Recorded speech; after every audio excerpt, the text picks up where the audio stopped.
Vola Anguela o veterano, ako itabua. Ako do talitain na barong na Bula FM, nambando na sir. Bula, ang gono ilutoka do talita ka ng Bula FM berarti nambando na sir. Ni Bula binaka, nandraking ko sa Bula FM nga. Na kasi. Nalang ko sa mundo atibyo ng Bula FM nambando na sir nusur. Ni Bula binaka, nalang ko Jerry, yang melambasa. Do barong na Bula FM, nambando. Bula In the news tonight, murder trial of ex-police officers continues. Lakena accident driver granted bail. And copra millers Fiji work on diversifying products. From the studios of FBC Suva, Jackie Smith. A state witness recounted in the Suva High Court this afternoon seeing 26-year-old local rugby player Chosur Lalauvaki assaulted and stomped by police officers in the Totonga police station in the early hours of September 2nd last year.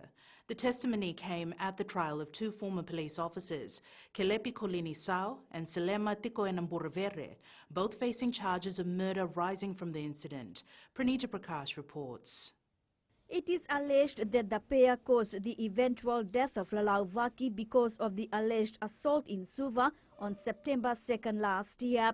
Lalauvaki died at CWM Hospital a month later as a result of injuries. The second state witness, 26-year-old Alifere Tingande, took the stand and testified he was part of a police team assisting them by providing information.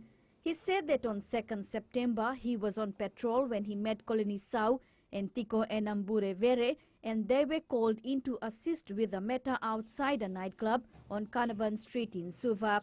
He said when they reached there, Lalauvaki and a police officer were exchanging words.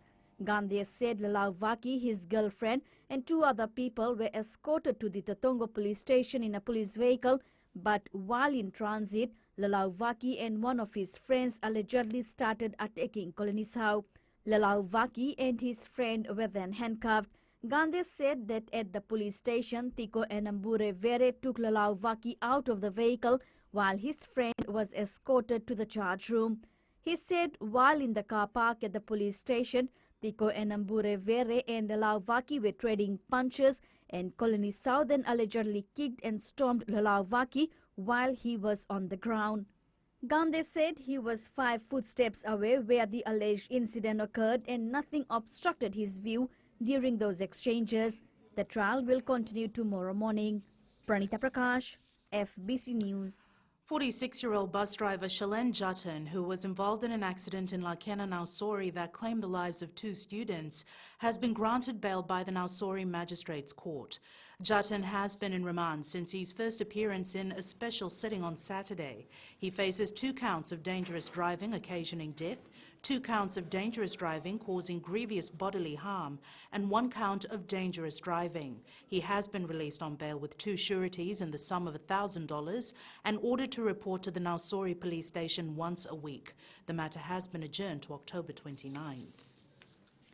The Ministry of Waterways is interested in setting up a waste-to-energy plant at the Namboro landfill and has an investor in mind. However, before any commitment is made, the Ministry will spend the next 3 months on due diligence and ensuring the intended investor can meet the required needs.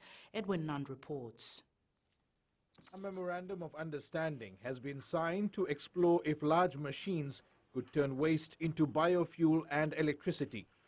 If we don't get into a technology which will convert the waste into usable product, therefore reduce the need for a landfill, we will then have to establish landfills in Nendi, Lotoka, Ba, Suva. As of right now, sitting in California, we have systems ready to ship over to Fiji right now. This is not something 6 months or a year from now. This is 30 to 60 days from now. The ministry wants solutions for solid waste, human sewage and animal manure. Infinite Power Corporation says it has the answers. However, no one is jumping into any commitments without proper background checks and assessing if the technology can really do what is promised. Generally, when something is too good to be true, then we do extra due diligence on it and to ensure that it really is true. The Namboro landfill receives 100,000 tons of waste every year, and this will only increase with population growth. 30 million litres of human waste is flushed into sewage treatment facilities on a daily basis. An environmentally friendly solution is needed sooner rather than later. Edwin Nand, FBC News. Copra Millers of Fiji is slowly diversifying, easing off its heavy reliance on crude oil and moving into producing edible coconut oil. The company recently purchased new machines as it plans to launch the new product by January. Eleanor Tarangaivu reports. Copra Millers of Fiji is serious about reviving the ailing coconut industry, investing thousands into machinery that will help improve the quality of oil it produces. It has been tested by our buyers and buyers in Malaysia that our coconut oil has to be is one of the purest and one of the perfect coconut oil in the world. And we're trying to further improve the quality of it so that we get the maximum price which will pass down to the farmers. Crude oil has always been the mill's #1 commodity, but with the fluctuations in the world market price, the mill has undertaken a risk management strategy. We are investing into this edible oil concept. So we are making a food-grade coconut oil. We will introduce this product by January 2020. With the help of the Fijian government and the Fiji Development Bank, the mill purchased a dehusking machine, deshelling machines, a hot air copra dryer, and construct a new coconut storage shed. So this is a machine which does dehusking, it takes it out. And then there is a deshelling machines. These are the machines that take out the actual meat. So we're trying to cut down the manual intervention. Fiji imports 17,000 tons of vegetable oils valued at $20 million.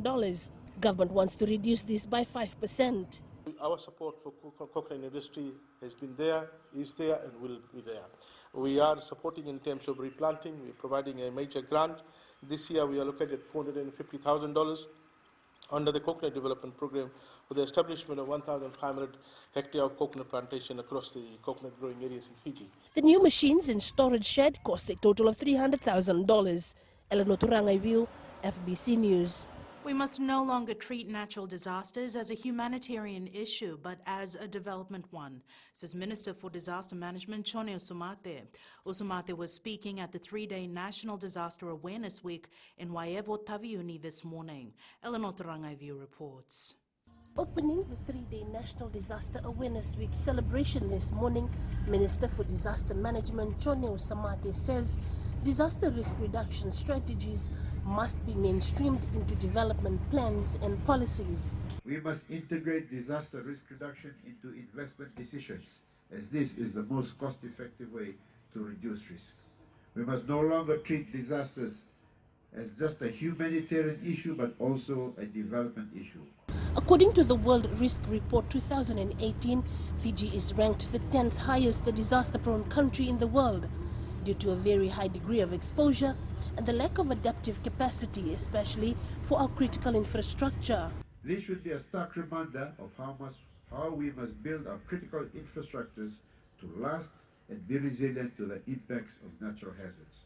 Usumate says a tropical cyclone Winston in 2016 was a wake-up call for government to take action concerning the usually overlooked aspects of disaster risk reduction for Fiji, one of which is built to last, the theme for the week. If we can build roads better, stronger, if we can build homes that can withstand the Category 5 cyclones, the next time one comes, those homes will not fall to the ground.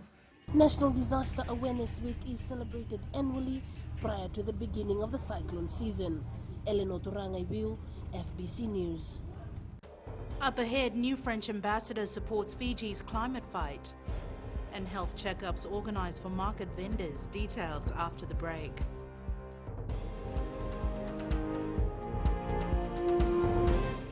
Hi, Bula. I'm Selai from Nandi.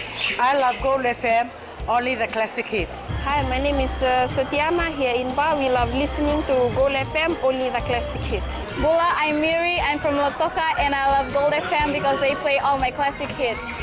Hi, my name is Fiona from Tavua and I love listening to Gold FM, only the classic hits. Hi, I'm Ini from Rakiraki. I love Gold FM, only the classic hits. Gold FM, only the classic hits. Strengthening alliances against climate change will be a key item on the agenda for the ongoing relationship between Fiji and France. Newly appointed French ambassador to Fiji, Jean-François Fitou, says his government will work with Fiji to ensure that more action is taken in the climate fight. Maggie Boyle reports. Arriving in Fiji only 2 weeks ago from North Korea, the new French ambassador has hit the ground running on the priority list. I guess it's the most important issue of our time, of our generation, or generations actually. It's evident for the young people, let's say people under 30, but even for older people like me, it has become the most important thing to work. The French ambassador added that strengthening the bilateral relationship will impact their global presence. So we support each other, we understand each other, we try to integrate each other's concerns in the multilateral areas. I told before that in our view, Fiji is one key partner on climate change. Meanwhile, for the very first time, New Caledonia will have an envoy to Fiji in Rose Wete. One of my main objectives here is to establish a formal, cooperation agreement, which we will call the Joint Framework Cooperation that we already have established with the government of New Zealand and as well as the government of Vanuatu. Wete also says high on the agenda is the continued development of people-to-people links. Maggie Boyle, FBC News. Pacific Island countries are gearing up to relay a strong message at the upcoming United Nations Climate Change Conference, or COP25, that will be held in December. Around 30 youths are part of the 3-day pre-COP25 training at the University of the South Pacific. Lena Rees reports. These young people are being taught about the COP processes and procedures which will be required during negotiations in Chile. Well, it's part of our ongoing support in terms of capacity development for our future climate leaders. So the whole thing is for them to experience the whole COP process and how it's done at the sessions. USP's delegation includes 6 staff and students who are ready with their messages and looking forward to meaningful discussions on climate change. I would actually like to bring to the table the realistic impacts of what our people are facing, of what we are facing. COP25 is about ocean pathway. As a Pacific Islander, I believe that it's our way to protect our nation, our marine biodiversities at the same time. See how people are getting affected by these frequent flash floods, river flooding, droughts and extreme heats. So I know how they feel. 3 Fijian students will be part of the USP delegation to COP25 that will be held in Santiago, Chile from the 2nd to the 13th of December. Lena Rees, FBC News. The Fiji Times has come under the spotlight after a few of its journalists recently engaged in the posting of racial remarks on social media. The Fiji Media Association says the matter was brought to their attention today, and an internal investigation is underway within the Fiji Times to address the issue. Kelly Vadhala reports. This post was followed by comments from some well-known Fiji Times journalists, sensitive comments that clearly portray racial profiling. They've assured they've taken it seriously and with urgency and are conducting their own investigations and their internal process into addressing the matter. So they have a social media policy. You can't really divorce what you say on your page with the work that you do, especially when it comes to issues such as race and other issues that that have caused tension and have divided the country. Simpson says such inappropriate engagement by journalists is a lesson to the rest in the industry. As journalists, your words, what you write, what you say, and the language that you use carry weight. And I think that's an important aspect to take for them to be mindful of, because you write for the general public, and if you say those things, it's not a good reflection, not just of the media organization that you are with, but of the media industry as a whole. The FMA is urging all journalists to adhere to their company's individual social media policy. FBC News Today contacted Fiji Times editor-in-chief Fred Wesley, who says they are aware of the issue but has yet to respond to our questions. Kelly Vadhala, FBC News. Meanwhile, late this afternoon, Fiji Times editor-in-chief Fred Wesley said he has been informed of the comments allegedly made by some of his staff on social media. He said with the matter being brought to their attention, they will now review them to determine if any issues arise in respect of Fiji Times company policy. Women market vendors have a very busy lifestyle which hinders their access to proper healthcare. This is why the British High Commission, in collaboration with Medical Services Pacific, is now taking the services to various municipal markets. Chosaina Nunga reports. The High Commissioner has urged these women to take advantage of the health services that are available across the country. Busy lifestyles for market vendors does not give much opportunity to think about rights, especially rights to reproductive health care and family planning. Hopkins says women and girls play an important role in the overall development of our country. Empowering women and girls and creating conditions for the economic success of women is good for Fiji's economy, it's good for sustainable development. Meanwhile, President of the Nosori Market Vendors Association, Benina Wakarusere, welcomed the initiative by Medical Services Pacific. We are really thankful for the opportunity that has been brought forward. We can now say that our safety and well-being is in good hands with the introduction of these new health and empowerment programs. Over 300 women market vendors here in the Nosori market will be engaged to various women empowerment programs organized by the British High Commission and as well as the Medical Services Pacific. Chosaina Nunga, FBC News.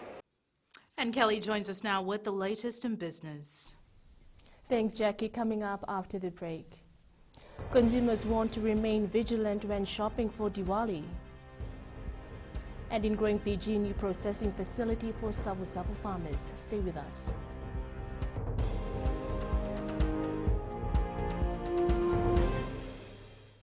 Hi, I'm Shamiza. And I'm Salma. We're from Nandi and we love Mirchi FM because it's hot. My name is Rajnita Lata and I'm from Vatulaloba. और हम सब मिर्ची FM सुनता है because it's hot. Hi, my name is Vinita. I'm from Lambasa. I love listening to Mirchi FM. It's number one. हमारा नाम सागर रेड्डी है। हम लोग स्कूल में, हम लोग घर में और कहीं भी रहता हम लोग कल मिर्ची FM सुनता। गौल टाउन तावा में मिर्ची FM दागो मामा। Mirchi FM, it's hot.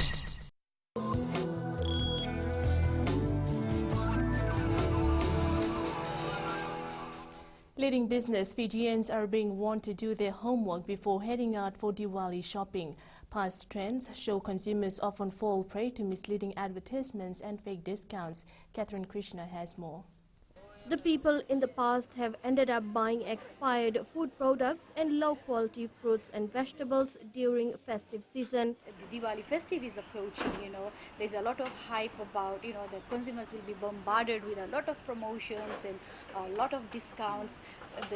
So what we are advising the consumers to be frugal, okay, be a smart shopper, don't get swayed away or don't get enticed with all these the specials or the discounts are coming up with those words like last day, don't miss out, or unbelievable prices.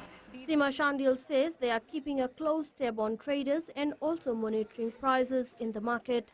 And do comparative shopping and then only make purchases. This will not only save you money, but this will also make sure that what you are buying is of the quality that you are expecting.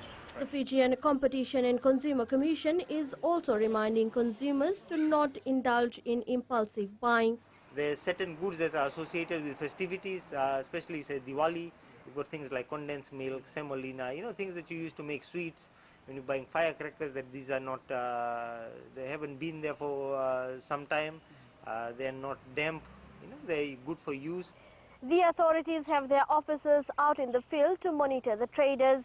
Meanwhile, consumers are being urged to exercise their rights while shopping. The Festival of Lights will be celebrated next Sunday. Catherine Krishna, FBC News. And Gary from HFC Bank is now here with the latest from the foreign exchange market. Let's look at the latest in the forex market. The US dollar lost slightly against the Japanese yen today. Optimism faded about a trade deal between the United States and China, and investors worried about the ongoing twists and turns on Britain's exit from the European Union.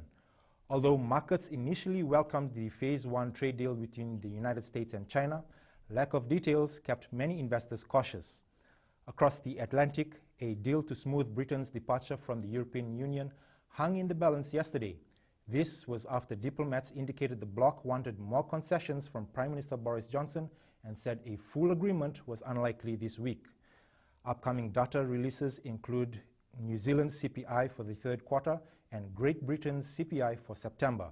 We'll wait and see what impact this has on our Fijian dollar tomorrow. And that's all from HFC Bank for now. Minaka. Thanks, Gary. Here are today's exchange rates as set this morning. With a tentative agreement on some tariffs in the U.S.-China trade war, the world's market remained in confusion. The Fiji dollar fell against the Chinese yuan and the U.S. greenback, but rose against our two major trading partners, Australia and New Zealand, and also against another regional currency, the kina, but dropped versus the euro and the yen. Looking at the commodities market. Oil prices continue to fluctuate around $54 per barrel. Gold went on to the rise to $1,491 and silver closed up at $17.63 per ounce.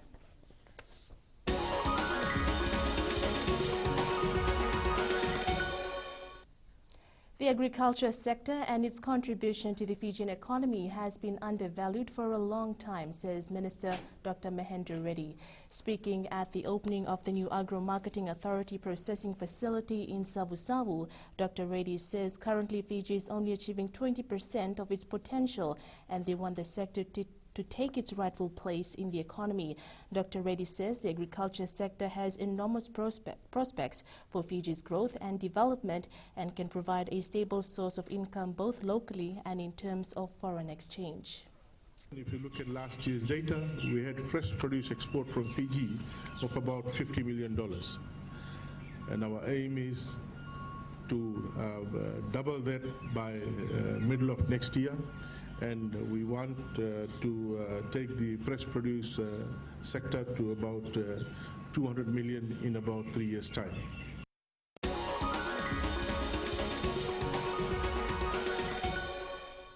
And that's it from Business Tonight. Sports is up next with Jamie.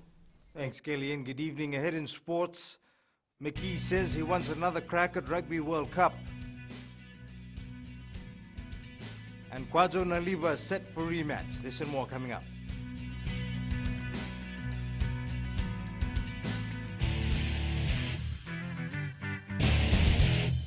Natango merea maramani waya manatu sawa wetiki tunde nandi ya ndo marata kana baronga na Radio Fiji 1. Yawa asna datili yawa mara Monica. Tondo baronga vale bona doma ibiti lambasa. Bula natango aprosla ngarse ngor kraki do televeo no baronga na Radio Fiji 1 na doma ibiti. Natango tsane bukia ngoni na mosi ando taleta kana baronga na Radio Fiji 1 na doma ibiti so. Radio Fiji 1 na doma ibiti.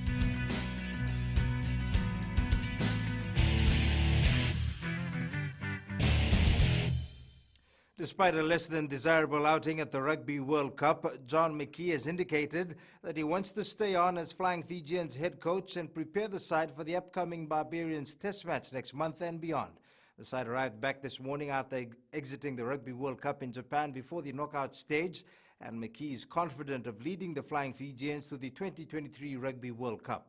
While his contract comes to an end this year, McKee says he sees no reason why he should step down. Felipe Naikaso with this report. Well, why would I step down? A defensive John McKee stressing that he will not be stepping down as coach following a question that was posed to him by FBC Sports. Well, I'm not sure what you're asking. And just a lot of people is asking, like, will you step down? Well, why would I step down? Why? I've just talked about how good our performance was. I mean, so not looking to step down, looking. Of course not. Of course not. I'm looking forward. McKee, who has been Fiji's coach since 2014, says that despite the side not making the 2019 Rugby World Cup playoffs, they're happy to have a direct ticket to France for the 2023 Rugby World Cup. Oh, look, I'm certainly very interested in continuing the team. I think, we've made a lot of progress since I've been here. A lot of learnings come out of these campaigns, and even the learnings from this one to carry forward can be very beneficial. But, the decision will be with the board. They'll do their reviews, and I guess they'll make a decision later in the year. For the players, they know too well that the side was capable of reaching the knockout stages. We know that it's really painful, because the expectation was really high for the boys, to go and compete at the World Cup. But as you all know, this is rugby. It's anybody's game. Moving forward from Rugby World Cup is the Baba's game and with Fiji. I'm going to try and make the team, and it's up to coach who selects. But for me, my future is I have a big future and a brighter one, so I'm just going to focus on that one. Majority of the overseas-based players that have returned are here to spend some time with their family and have a good break before returning for club duties. Philip and Ikaso. Rato Kondabulewu School All Boys Association Vice President Penny Senikarawa believes if students are enrolled in a good sports program, they will be able to deviate from indiscipline issues. Senikarawa says this is something they have adopted from Scots College in Australia. He says the school is of the firm belief that sports and academic work go hand in hand. When we do well in sports, the academic performance to improve. And what we have here is trying to implement and or just work with Scots College on how we can improve our sporting program in school. The stage is set for the much-awaited rematch between boxers Savinathan Aliva and Joseph Kwajo, who will contest the vacant light heavyweight title. The two had fought earlier this year, but the bout was stopped in the 6th round due to unsafe ring conditions. Savewanga reports. Ghana-born Joseph Kwajo knows the stakes are high as he prepares to fight Mba native Savinathan Aliva next Saturday. I think he is coming for knockout.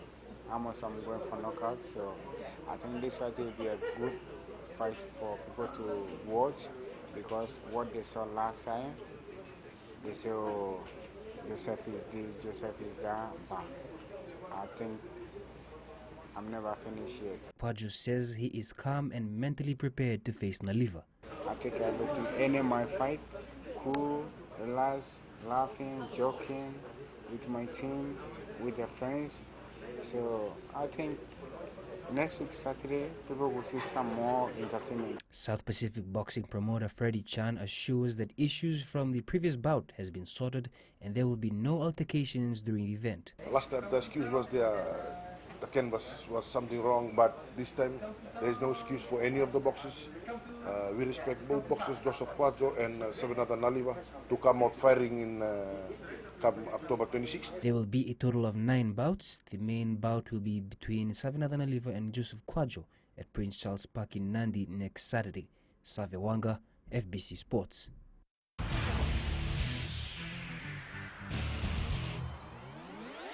Now, play of the day, a look at Cristiano Ronaldo's historic 700th career goal in Portugal's 2-1 loss to Ukraine in their Euro 2020 qualifier match this morning.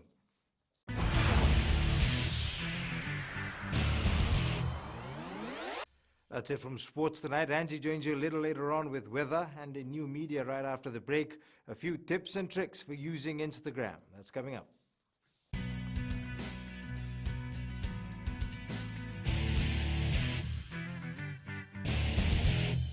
रहता है, हमारा नाम उमेश कुमार, हम रहता है रेलू और radio Fiji में हरदम सुनता है, बहुत पुराना गाना लगे और बहुत रोते सुनता है, बहुत अच्छा लगे हमको। उमेश चंद्रा और कांता चंद्रा हमारा वाइफ है। हम लोग रेडियो फिजी 2 बहुत सुंदर से सुनता है, बहुत अच्छा प्रोग्राम, नंबर 1 रेडियो। कुमार स्वामी नायक है, गोंगवा लेबू लटोका, रेडियो फिजी 2 में पुराना गाना लगे, हमें बहुत अच्छा लगे। कुमार नकाती में रहता है, रेडियो फिजी 2 सुनता है। रेडियो फिजी 2 देश की धड़कन। In your media, seems like there's Number of ways to tag and to be tagged on things on Instagram. Here are 4 ways to see if someone tagged you in something. And it's weather time now with Angie.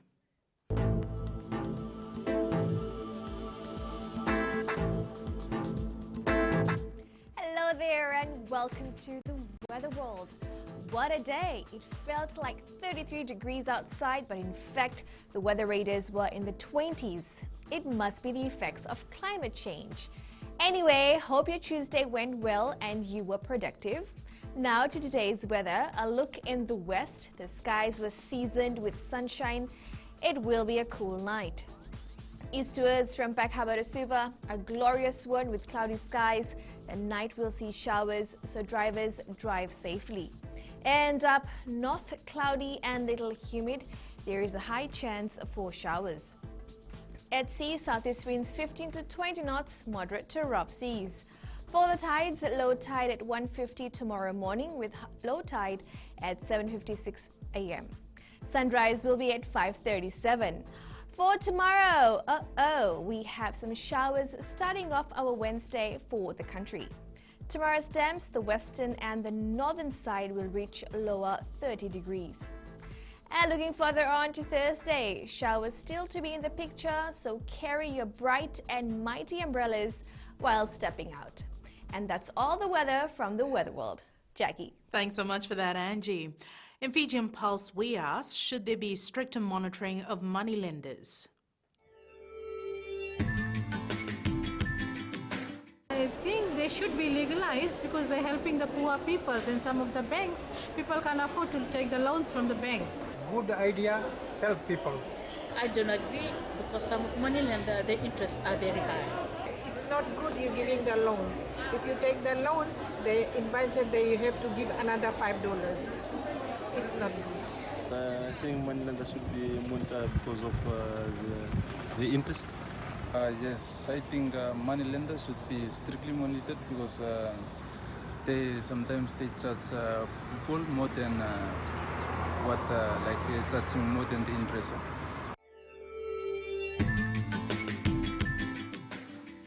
In the world of the weird and the wonderful, imagine having a mansion to your name. But what if it is decaying? Recapping the main stories for tonight, murder trial of ex-police officers continues. Lakena accident driver granted bail. And Flying Fijians coach McKee says he wants another crack at Rugby World Cup. Now for these stories and others, tune in daily to our sister radio station Gold FM. Our poll question, we're asking, should all public service vehicles undergo a thorough test monthly? Visit our FBC website to answer. And our shot of the day, taken by Anshil Kumar at Wailolo Beach in Nandi.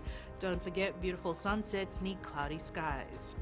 You can send us newsworthy pictures and videos on email fbcnews@fbc.com.fj, via Facebook page FBC News, our Twitter page at FBC_news, or simply hashtag FBC News. That was your FBC News for tonight. From the team and I, stay safe. Good night.